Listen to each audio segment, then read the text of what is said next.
Hello students, assertion reason के series में आज आपका अगला चैप्टर है फोटोसिंथेसिस इन हायर प्लांट्स। अब तक हम लोगों ने कुछ चैप्टर्स कर लिए हैं और आपने ज़रूर इसके सवाल देख लिए होंगे। नहीं देखा है तो प्लेलिस्ट में जाके देख लीजिएगा। आइए सॉल्व करते हैं। Question number first, assertion. Photosynthesis is absolutely necessary for us. जैसा कि हम जानते हैं कि फोटोसिंथेसिस हमारे लिए काफ़ी आवश्यक है। क्यों आवश्यक है फोटोसिंथेसिस, हमको ये मालूम होना चाहिए, क्योंकि हमें फोटोसिंथेसिस से फूड मिलता है और हमें फोटोसिंथेसिस से ऑक्सीजन मिलती है। इसलिए फोटोसिंथेसिस काफ़ी अहम है। फूड मेन प्रोडक्ट है और ऑक्सीजन जो आपका है ये बाई प्रोडक्ट है। आइए इसका रीज़न पढ़ते हैं। Photosynthates are the primary source of all food on earth. ठीक है, यही हम लोग एक्सप्लेन भी कर रहे थे। Photosynthesis is also responsible for release of oxygen into the atmosphere. तो सर एसेशन भी सही हो जाएगा, रीजन भी सही हो जाएगा और करेक्ट एक्सप्लेनेशन भी होगा। ऑप्शन चेक कर लेते हैं। Both A and R individually true and R is the correct explanation of A. यही हमारा आंसर हो जाएगा। Answer is A. अगला question, assertion. CO2 is required for photosynthesis. जैसा कि हम जानते हैं कि फोटोसिंथेसिस के लिए CO2 बहुत ही इंपॉर्टेंट है। उसी की मदद से हम ग्लूकोज बनाने की बात करते हैं। रिएक्शन में आपने पढ़ा होगा। और आप ये भी जानते हैं कि CO2 इंपॉर्टेंट है या नहीं, इस बात को हाफ लीफ एक्सपेरिमेंट में पढ़ा गया था और प्रूफ किया गया था इसी एक्सपेरिमेंट से कि CO2 इंपॉर्टेंट है। आपको अगर याद होगा, एक्सपेरिमेंट आपने पढ़ा होगा, तो उसमें साफ कहा जाता है कि जिस कंटेनर में, जिस वेसल्स में उसको बंद करते हैं, जितने में CO2 नहीं होता है, जो कि केवेज से अब्जॉर्ब करा देते हैं। अब एक्सपेरिमेंट तो हम यहाँ नहीं पढ़ा सकते आपको। केवेज से अब्जॉर्ब करा देते हैं और जब केवेज से अब्जॉर्ब करा देते तो CO2 वहाँ पे नहीं होता है उस क्लोज्ड वेसल्स में। और जितना पार्ट लीफ का, जितना पार्ट CO2 के एब्सेंस में रहता है, वो अगर ट्रीट किया जाए उस पार्ट को तो वो आयोडीन के साथ नेगेटिव टेस्ट देगा। लेकिन जितने पार्ट में CO2 बाहर होता है, यानी कि जो लीफ का पार्ट बाहर होता है, वो पॉजिटिव टेस्ट देता है आयोडीन के साथ। आइए पढ़ते हैं। Half leaf experiment, exposed part, yes, जो बाहर वाला पार्ट है of leaf, test is positive यानी ब्लू कलर देगा, जबकि जो पोर्शन अंदर है ट्यूब के अंदर, वो नेगेटिव टेस्ट देता है। तो सर एसेशन भी सही हो जाएगा, रीजन भी सही हो जाएगा एंड करेक्ट एक्सप्लेनेशन भी होगा। Again answer first, yes. अगला क्वेश्चन आते हैं क्वेश्चन नंबर थर्ड पे। Assertion. John Ingenhousz shows that sunlight is essential to the plant। John Ingenhousz साहब ने कहा कि जो सनलाइट है बच्चों, ये एसेंशियल होती है प्लांट प्रोसेसेस के लिए। कैसे एसेंशियल है सनलाइट, कैसे एसेंशियल है? ये प्यूरिफाई करती है एयर को। प्यूरिफाई करती है एयर का मतलब क्या है? CO2 को O2 में कन्वर्ट कर देती है, ऐसे आप समझ सकते हैं। CO2 का इस्तेमाल करते ऑक्सीजन प्रोवाइड करता है। John Ingenhouse shows that only green part of the plant that could release oxygen। John Ingenhousz साहब ने कहा कि सिर्फ ग्रीन पार्ट ही है जो ऑक्सीजन रिलीज कर रहा है। देखिए, इसमें उन्होंने इसको एक्सप्लेन करने की कोशिश यहाँ पे नहीं दिया हुआ है स्टेटमेंट में। एसर्शन अलग है, रीजन अलग है, इसका इससे कोई रिलेशन नहीं। इसमें कह रहे हैं सनलाइट जरूरी है एयर को प्यूरिफाई करने के लिए। यहाँ कह रहे हैं ग्रीन पार्ट में ही ऑक्सीजन रिलीज होता है। ठीक है, तो आंसर यहां पे आपको लग सकता है कि ए होगा, लेकिन आंसर यहां पे बी हो जाएगा।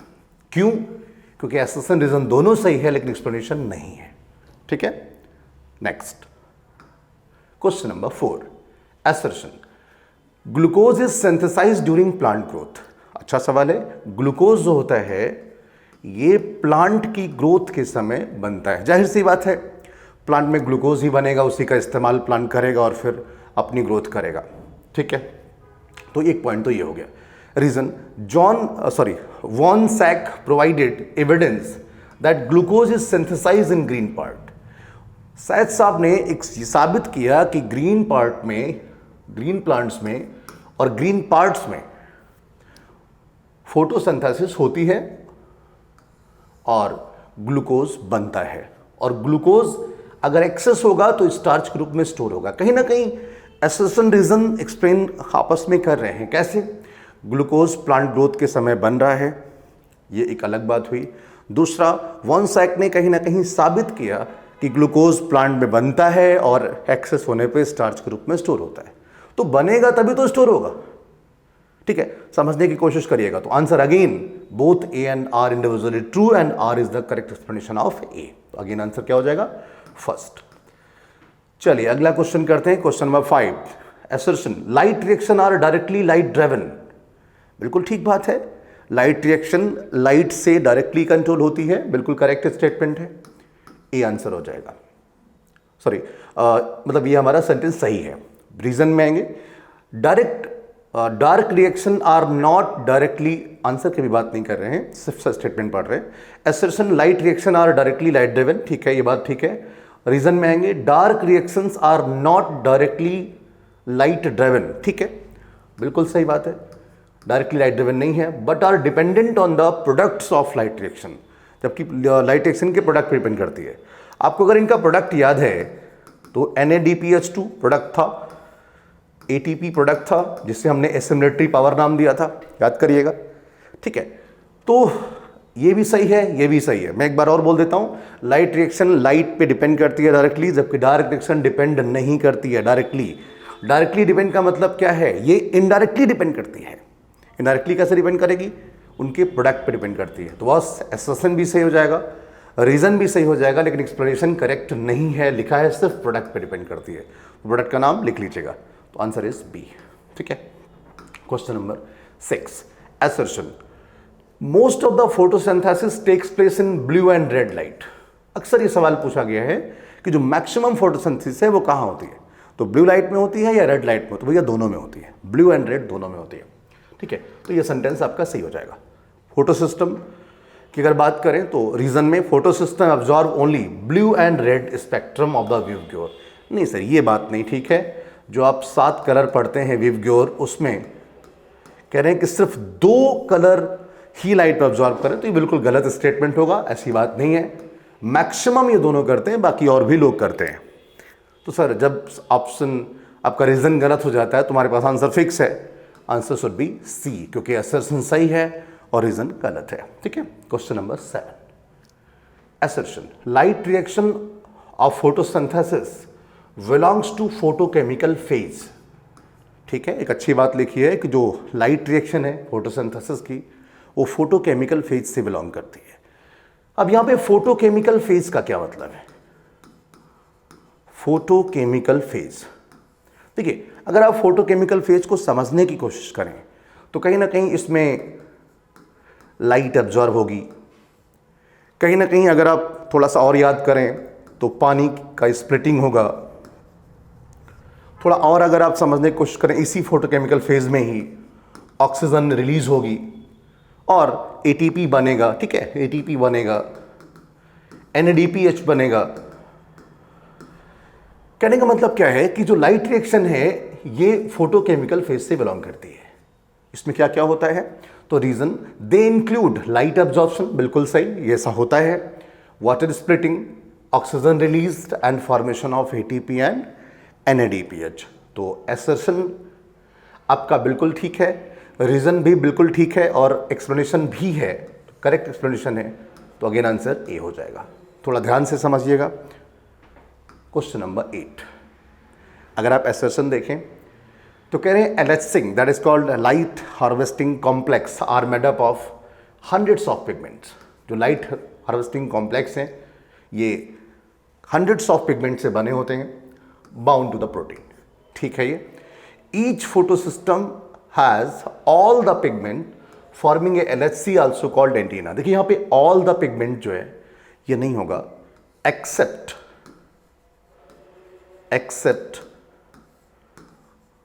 Chlorophyll A. एक सिंगल क्लोरोफिल ए को छोड़ करके बाकी सब इन्वॉल्व होते हैं। तो एसर्शन भी सही होगा, रीजन भी सही होगा, नहीं रीजन गलत होगा, एसर्शन सही होगा, रीजन गलत होगा, तो आंसर फिर सी हो जाएगा, ठीक है। चूंकि आदत है एसर्शन भी सही होगा, रीजन भी सही होना कहने की, ठीक है। Question number 9। Assertion Z scheme electron ultimately reduce. काफी अच्छा सवाल है, ध्यान रखिएगा, ये गलत हो सकता है। जेड स्कीम आप क्या याद करिए, जेड स्कीम क्या होता है? जिससे हम नॉन साइक्लिक फोटोफॉस्फोरिलेशन बोलते हैं और जिसमें PS1 और PS2 दोनों इन्वॉल्व होता है, ध्यान रखिएगा। जेड स्कीम, और जेड स्कीम में डीपी आपका बनाता है NADPH, NADPH बनाता है, एक बात। दूसरा ATP बनता है, ये दोनों इंफॉर्मेशन याद रखिएगा। तो Z scheme electron ultimately reduce to NAD to NADH2, जी नहीं, ये गलत हो जाएगा क्योंकि NADP से NADPH बनाता है। रीजन में आइए, electron needed to replace those removed from PS2 are provided by PS1, ये भी गलत लिखा हुआ है। रिमूव होता है PS1 से और प्रोवाइडेड होता है PS2 से, तो दोनों गलत हो गए। आसान सा आंसर हो जाएगा डी, क्योंकि assertion and reason both are false. काफ़ी अच्छा सवाल है ये, जेड स्कीम में क्या होता है और कैसे इलेक्ट्रॉन रिप्लेस होता है, इसको समझने की कोशिश करिएगा। देखिए कम समय होता है इसलिए बहुत कुछ बताया नहीं जा सकता, कोशिश करिएगा। अगर कोई चीज़ आपको समझ में नहीं आती है तो एक बार टॉपिक देखिए, ज़रूर आसानी से क्लियर हो जाएगा। यहाँ पे हम कम से कम समय में आपको ज़्यादा चीज़ें बोलने की कोशिश करते हैं और कोई दूसरा टारगेट नहीं होता है।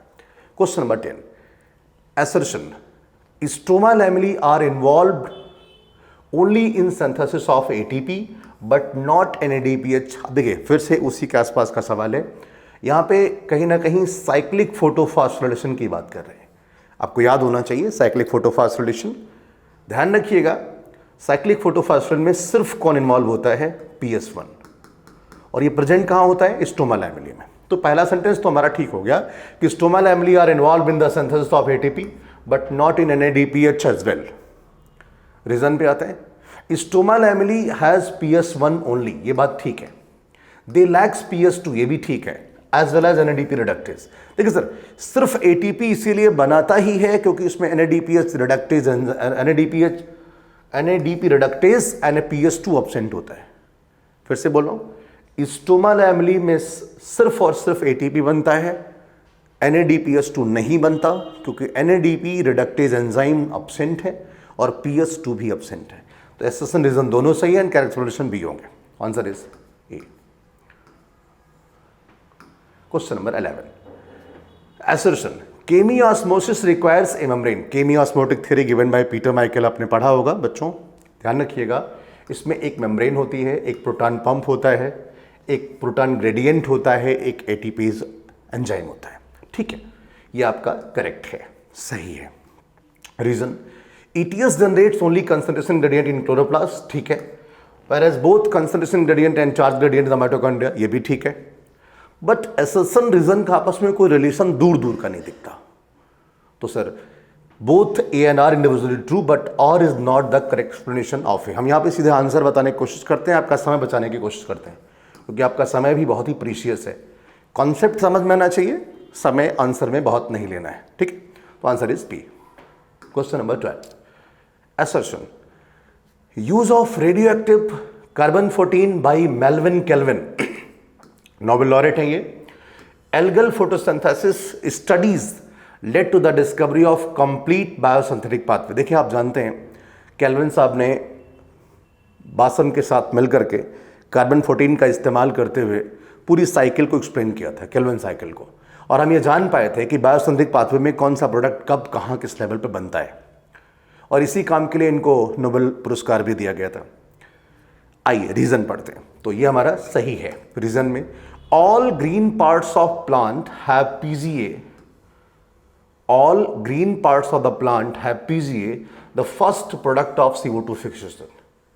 कह रहे हैं कि जितने ग्रीन पार्ट्स हैं, मतलब प्लांट्स के जो भी प्लांट्स हैं, सारे के सारे प्लांट्स में PGA ही फर्स्ट प्रोडक्ट होगा। तो सर ये बात कहाँ सही हो जाएगी? All green parts of plant have PGA is the first product of the CO2। ये बात बिल्कुल गलत है, क्योंकि अगर आप C4 की बात करें तो C4 प्लांट में तो PGA बनता ही नहीं एज ए मतलब फर्स्ट फिक्सेशन प्रोडक्ट, वहाँ पे तो ऑक्सैलोएसिटिक एसिड बनता है, ठीक है। तो असर्शन ठीक हो जाएगा, रीजन आपका गलत है। तो answer is third. Question number 13, assertion C3 cycle is must process for all photosynthetic plants, ठीक है। कह रहे जो C3 साइकिल है that is called Calvin cycle, Calvin cycle. कह रहे केल्विन साइकिल मस्ट है हर प्लांट के लिए। आप ये बात समझें, ये बात ठीक है, सही लिखा है कि C3 cycle is must for all photosynthetic plants. अब फोटोसिंथेटिक प्लांट कितने हो सकते हैं? या तो C3 हो सकते हैं या C4 हो सकते हैं। आप ये बात यकीन करें कि दोनों में C3 साइकिल होती है, चाहे C3 प्लांट हो चाहे C4 प्लांट हो।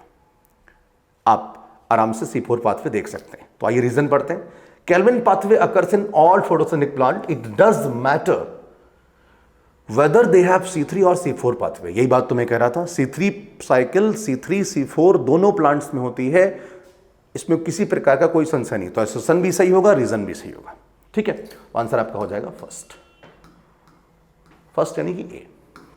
Question number 14, assertion reduction reaction fulfil one of the demand of plant cell. कह रहे हैं जो रिडक्शन रिएक्शन है ये प्लांट सेल की डिमांड को पूरा कर देता है। डिमांड क्या है सर? यहां पे एक ही डिमांड हो सकती है प्लांट की, दूसरी कोई डिमांड है नहीं।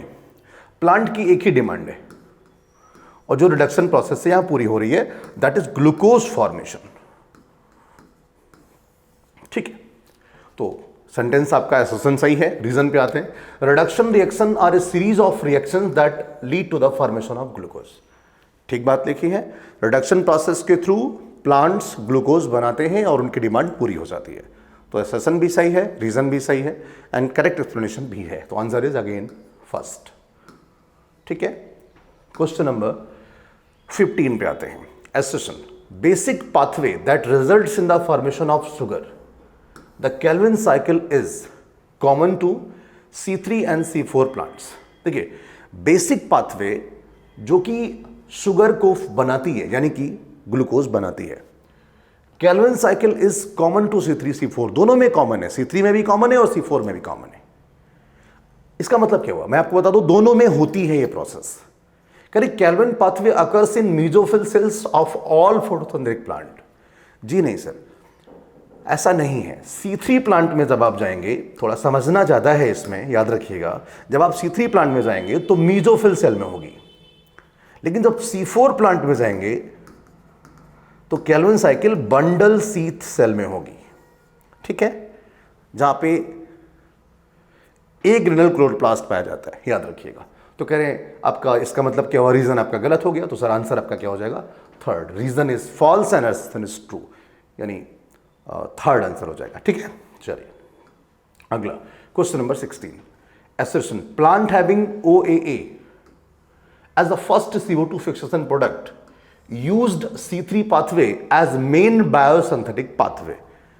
सर फिर वही सवाल, चाहे OAA बने और चाहे PGA बने, मतलब चाहे C4 हो और चाहे C3 हो, मेन पाथवे तो कैल्विन साइकिल ही रहेगी। ठीक है, रीजन पे आए, यानी पहला सेंटेंस आपका सही है। रीजन पे आइए। Bundle sheath cells of Kranz anatomy exhibiting plant may form several layers around vascular bundle. बिल्कुल ठीक बात है। जो बंडल सीथ सेल है जो क्रेंज एनाटॉमी शो कर रही है, उसमें कई लेयर्स होती हैं जिससे कि ऑक्सीजन से मुलाकात ना हो पाए, इसीलिए सेपरेशन किया गया है। तो एसर्शन भी सही है, रीजन भी सही है, लेकिन करेक्ट एक्सप्लेनेशन जैसी कोई बात यहां पे नहीं है। तो आंसर इज बी।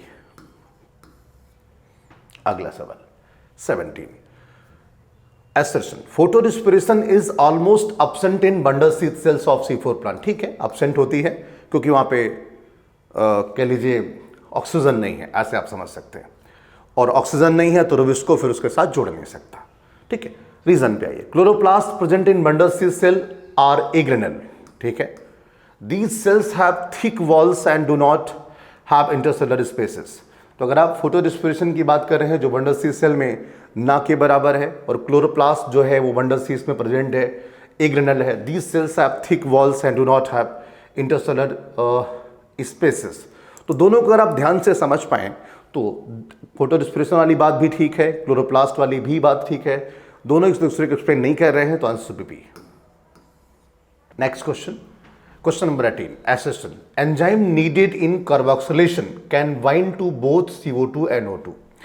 कह रहे हैं कि जो एंजाइम है कार्बोक्सिलेशन के दौरान वो CO2 से भी जुड़ सकता है एंड O2 से भी जुड़ सकता है। और ये बात बिल्कुल आपकी ठीक भी है, क्योंकि आप ये जानते हैं कि जो आपका रुबिस्को है, रुबिस्को इसके पास दो एक्टिव साइट्स हैं, ये ऑक्सीजन के साथ भी जुड़ सकता है और ये CO2 के साथ भी जुड़ सकता है। तो पहला सेंटेंस आपका ठीक हो जाएगा। रीजन पे आते हैं। Plant have to compromise with photo respiration during their photosynthesis. देखिए सर, प्लांट बिल्कुल कंप्रोमाइज करने की कोशिश नहीं करता है और ना कंप्रोमाइज करता है, तो आंसर शुड बी थर्ड। ठीक है, question number 19। Yes, assertion Rubisco has much greater affinity for CO2 than O2। Rubisco के पास ग्रेटर एफिनिटी होती है CO2 के साथ देन ऑक्सीजन, यानी CO2 के साथ वो ज़्यादा जुड़ सकता है। तभी तो मैं कह रहा था कि फोटो रिस्पिरेशन के साथ कंप्रोमाइज नहीं करता है, क्योंकि बाइंडिंग एफिनिटी बहुत ज़्यादा होती है CO2 के साथ और आराम से फोटोसिंथेसिस करके भोजन बनाएगा। तो इसका रीज़न क्या है? This binding is competitive. जब आप क्लास में पढ़ते हैं तो आपको काफ़ी अच्छे से पढ़ाया जाता है कि रूबिस्को कब CO2 के साथ जुड़ेगा, कब ऑक्सीजन के साथ जुड़ेगा, ये एक कॉम्पिटिटिव प्रोसेस है। बट यहाँ पे आपका एसर्शन ठीक है, रीज़न भी ठीक है, लेकिन ये कॉम्पिटिटिव वाली बात इसमें एक्सप्लेन नहीं हो रही है या एक दूसरे को एक्सप्लेन नहीं कर रहे हैं। दोनों सेंटेंस ठीक है कि CO2 की प्रति बाइंडिंग एफिनिटी ज़्यादा है रूबिस्को की, ऑक्सीजन के प्रति कम है, कॉम्पिटिटिव बिहेवियर है, लेकिन एक्सप्लेन नहीं हो रही है कॉम्पिटिटिव वाली बात इसमें या ये वाली बात इसमें। तो assertion and reason both are true but not the correct explanation. Answer should be B. Question number 20। Assertion C4 plant show higher rate of photosynthesis. आप जानते हैं कि C4 प्लांट में फोटो रिस्पिरेशन नहीं होता है, इसीलिए इसमें फोटोसिंथेसिस ज़्यादा होती है। एक बात तो ये रीज़न हो, मतलब मैंने बोल दिया आपको। दूसरा, हाई टेम्परेचर पे कह रहे हैं कि ज़्यादा होती है, तो ये भी बात ठीक है कि हाई टेम्परेचर जहाँ पे होता है वहाँ पे C4 प्लांट में फोटोसिंथेसिस ज़्यादा होती है। C3 में कम टेम्परेचर पे होती है, लिखा भी है लोअर टेम्परेचर, तो ये बात भी आपकी ठीक हो गई। रीजन पे आते हैं। In comparison to light reaction, dark reaction more sensitive to temperature. आप सभी लोग जानते हैं कि डार्क रिएक्शन में ढेर सारे एंजाइम्स का इस्तेमाल होता है। उसे एक तो आपको याद ही है रूबिस्को खूब अबंडेंट होता है और इसका इस्तेमाल होता है। तो अगर कोई एंजाइम सेंसिटिव रिएक्शन है तो जाहिर सी बात है कि वो टेम्परेचर से ज़्यादा प्रभावित होगी compare than non enzymatic process. तो यस, लाइट रिएक्शन ज़्यादा प्रभावित हो रही है, लाइट रिएक्शन कम एंड डार्क रिएक्शन ज़्यादा प्रभावित हो रही है, जैसा कि हमने एक्सप्लेन किया अभी पीछे। तो आपका एसर्शन भी सही होगा, रीज़न भी सही होगा, लेकिन करेक्ट एक्सप्लेनेशन फिर नहीं है। तो आंसर इस बार भी क्या हो जाएगा? बी। काफ़ी कॉन्सेप्चुअल चीज़ें हैं, जरूर समझ में आई होंगी, आई होप सो, मैं उम्मीद करता हूँ। आज के वीडियोज़ में इतने ही क्वेश्चंस हैं, और किसी प्रकार का कोई डाउट आपके मन में है तो आप कमेंट सेक्शन में जाके जरूर बता सकते हैं। वीडियो अच्छा लगे तो लाइक शेयर सब्सक्राइब जरूर करिएगा, ना अच्छा लगे तो कोई बात नहीं। Thank you.